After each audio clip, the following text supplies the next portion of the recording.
C'est quoi cette folie ultime? Le Paris Saint-Germain remporte la Super Coupe d'Europe après être mené 2-0 à la 85e. Oui, vous ne rêvez pas, c'est fou. Les amis, bienvenue sur ce débrief. On va débriefer cette rencontre qui est un peu partie en vrille vers la fin.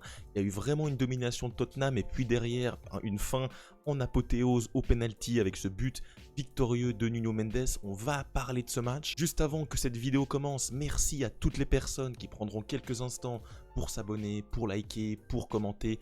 Bien sûr, merci de votre soutien, c'est grâce à vous que j'en suis là. Et on est tout de suite parti pour le match. Déjà, on va un peu rester dans l'émotion. Et quel match du Paris Saint-Germain qui avait très mal commencé après une première mi-temps et un début de deuxième totalement minable où ils étaient aux fraises physiquement, tactiquement, mais même au niveau individuel, hein. Les contrôles ne passaient pas. Beaucoup de joueurs qui ont été en dessous de leur standard. On va parler des joueurs un peu plus tard, mais vraiment dans le global, beaucoup de joueurs qui ont sous-performé. Et du côté de Tottenham, on avait une belle équipe qui jouait les coups à fond, les touches dans la surface, les coups francs directement dans la boîte. Et au final, ils ont réussi par ce biais-là à surprendre le Paris Saint-Germain. On a eu un très bon coup douce, on a eu un milieu de terrain très compact, un Pedro Porro qui a été très bon, un but de Van de Ven. Et finalement le PSG qui a été un peu pris de surprise et rapidement mené quand même 1-0 après moins de 40 minutes. Et derrière, on n'a pas vu un PSG capable de renverser la tendance. Alors oui, il y a eu quelques occasions, mais quand on regarde les statistiques, notamment lors de la première période, on voit que Tottenham est clairement devant, 9 tirs à 4, 3 tirs cadrés à 0. Bien sûr sans la possession, mais j'ai envie de dire qu'on s'en fiche un peu. Et dans le terrain, Tottenham faisait clairement un meilleur match que le PSG jusqu'à ce moment-là. Et derrière, on a eu la mi-temps, on a eu le début de deuxième, de nouveau un début de deuxième calamiteux du PSG où les joueurs sont totalement aux fraises. On a une perte de balle de Pacho devant sa surface, on a vraiment des passes qui vont pas au bout. Hakimi qui est très imprécis, Dembélé qui perd des ballons, Doué qui fait un match nul.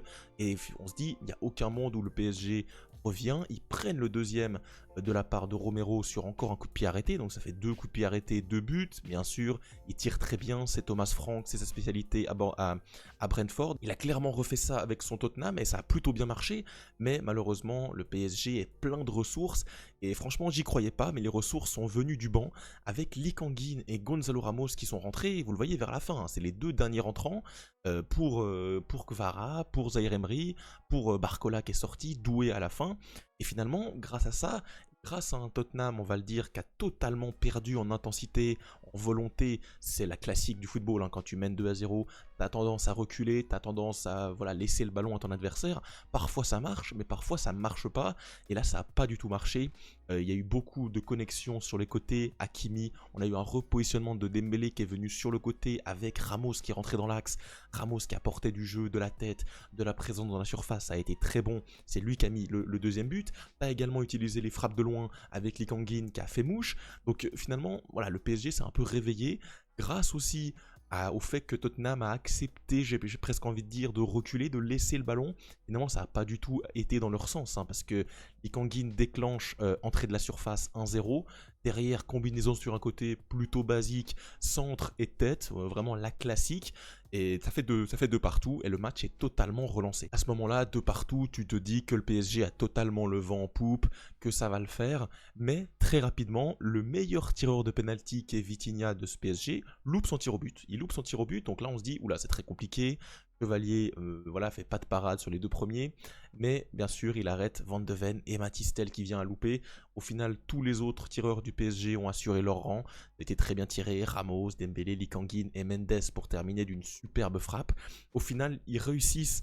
Ouais, c'est l'âme des champions parce que franchement, ils n'étaient pas prêts physiquement, ils n'étaient pas prêts tactiquement, techniquement, individuellement, ils étaient pour moi en dessous. Il y a énormément de joueurs qui ont fait un mauvais match. Déjà, commencer par Chevalier, alors oui, c'est un peu le héros final, ça va être la belle histoire, mais dans le match, il fait une grave erreur de main sur le deuxième but, ça fait 2-0.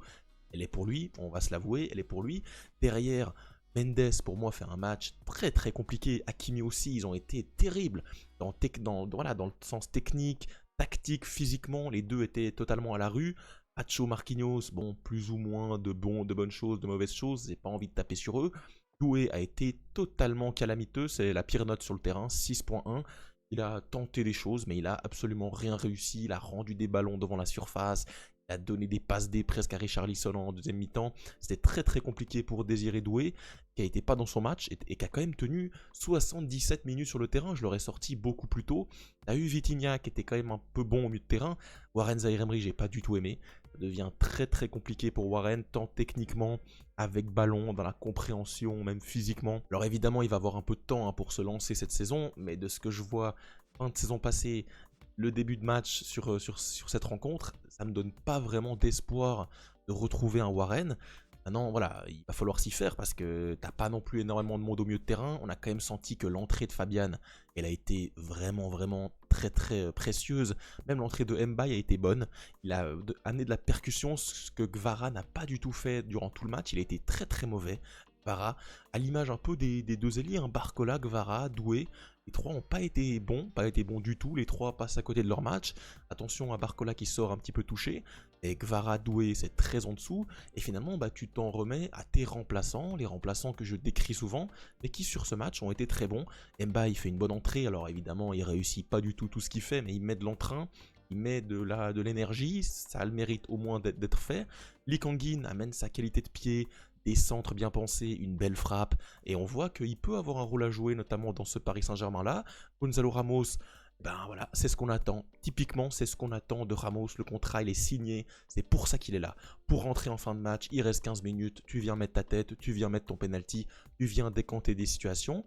Et moi, Gonzalo Ramos, dans un coin de ma tête, j'imagine peut-être qu'un Gonzalo Ramos, pourquoi pas, peut être titulaire avec un Dembélé un peu décentré, je sais pas, mais ce match pour moi pose des questions, notamment dans le fait de pas trop se reposer sur ses lauriers, et cette équipe titulaire, alors évidemment elle a un manque de prépa qui est criant comparé à Tottenham, on va en parler juste après, mais t'as envie de te dire, est-ce qu'on devrait pas un peu rénover l'équipe, amener 2-3 recrues, peut-être changer le dispositif?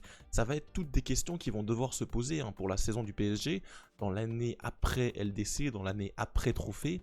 C'est des situations qui sont communes à tous les clubs, pouvoir continuer. Bon, il faut se réinventer, il faut créer quelque chose d'autre. Et on l'a vu, ça a été via les entrants, via un changement. Dembélé sur le côté avec Hakimi, ça a très bien marché en deuxième mi-temps. Et finalement, tu as une issue qui est positive et qui est géniale, avec une remontada. 85, 90 plus 4 pour l'égalisation, et derrière tu mènes au tir au but, c'est magnifique, le scénario il est parfait. De l'autre côté, le scénario il est complètement catastrophique pour Tottenham. Alors il y a quand même des bonnes choses dans le match, ils font un très très bon début de match. Physiquement, alors on voit qu'ils sont quand même supérieurs au niveau physique, et finalement à la fin c'est presque un scandale de perdre ce match quand tu mènes 2-0 contre une équipe qui est à bout de force avec des remplaçants sur le terrain. Tu te dis que tu peux pas perdre cette rencontre, et derrière tu adoptes une stratégie qui est la mauvaise, tu recules, laisse le PSG jouer. Est-ce que tu fais exprès ou pas, mais dans tous les cas, tu es trop bas sur le terrain, tu laisses trop faire, tu laisses centrer, et derrière, tu te fais avoir dans la panique générale, dans cet engouement, quand il y a le 2-1, on sait que le 2-2 il va arriver, t'arrives pas à poser le ballon, t'arrives pas à ressortir, t'arrives pas à t'appuyer sur tes attaquants. Richarlison, j'ai trouvé pas top. Solanke, je l'ai pas vu, j'aurais aimé qu'il prenne le ballon dos au jeu, qu'il vienne un peu reposer son équipe, ça n'a pas été le cas. Bergval, Matistel, j'ai pas du tout aimé son entrée, il a fait des fautes grossières. Archie Gray, je l'ai pas vu du match. On a eu des belles perfs, notamment Romero, Van de Ven, c'est des très bons joueurs. Au milieu de terrain, j'ai bien aimé Bentancur, Porro sur le côté, Spence sur la première partie du match. Derrière, en fait, ils ont un peu disparu au fur et à mesure. Et quand tu es Tottenham et que tu es une équipe de LDC, que tu mènes 2-0 dans un match comme ça, avec cet état physique qui est bien supérieur, j'ai presque envie de dire que c'est une faute professionnelle de perdre.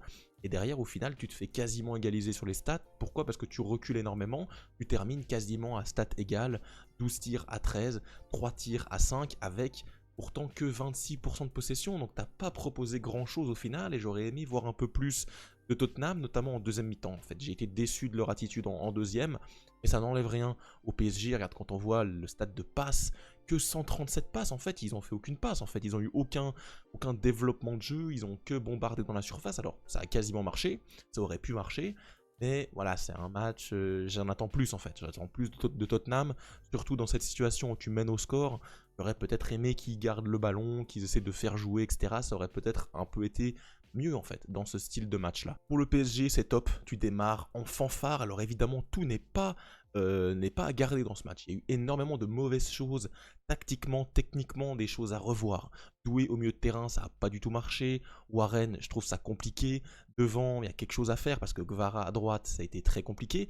Mais tu te dis, et tu te rassures en disant, on n'avait aucune prépa, ça fait une semaine qu'on a commencé l'entraînement et on est déjà capable, à l'instinct, à l'envie de retourner un match comme ça contre le champion d'Europe, parce qu'ils sont champions d'Europe, d'Europa League, et de retourner le match comme ça et d'avoir une victoire de prestige. Franchement, c'est positif. T'as en plus des recrues qui, Chevalier, va se construire dans la victoire, etc. Il a participé en arrêtant un penalty. Donc tu te dis que c'est positif, tu vas pouvoir entamer en plus ta saison tranquillement, les matchs de Ligue 1, la LDC reviendra en septembre, donc tu as le temps pour moi maintenant de mettre un peu les joueurs à l'abri, voilà, de te faire un physique, etc. Donc pour moi c'est tout bénef pour le PSG, mais ils ont quand même échappé au pire, hein. Et sur les 2 derniers matchs, c'est 2 matchs qui sont laborieux. Défaite contre Chelsea en finale de Coupe du Monde des clubs, là t'es mené 2-0. Attention, on va quand même attendre au tournant ce PSG, maintenant ils vont avoir leur prépa, je vais les attendre au tournant. Et sur ce match, j'ai quand même envie de les féliciter d'abord parce qu'ils ont eu une belle réaction. Et franchement, c'était pas attendu et surtout pas attendu par ces joueurs-là. Lee Kang-in, Gonzalo Ramos qui a été très bon, Fabian Ruiz en entrée, Dembélé à la fin qui a su un peu relever son niveau, qui a fait une passe D, c'était très important. Lee Kang-in, j'ai beaucoup aimé, je l'ai déjà dit. Chevalier sur les pénaltys qui a été bon, qui a montré de l'assurance. Donc ouais, top pour le PSG. Bien sûr, la saison commence. C'est le premier débrief, c'est fou, hein. Le football m'avait terriblement manqué parce que ce match, je l'ai adoré. J'étais totalement dans le match à la fin. Pour la remontada, j'étais comme un fou devant mon écran. Ça m'a manqué. J'espère que vous aussi, ça vous a manqué les débriefs. En tout cas, on se retrouve très vite pour de nouvelles vidéos. Juste avant de partir, merci à toutes les personnes qui prennent du temps pour liker, pour commenter, pour activer la cloche. C'est très important. Et nous, on se retrouve très vite. Ciao et Visca Barça.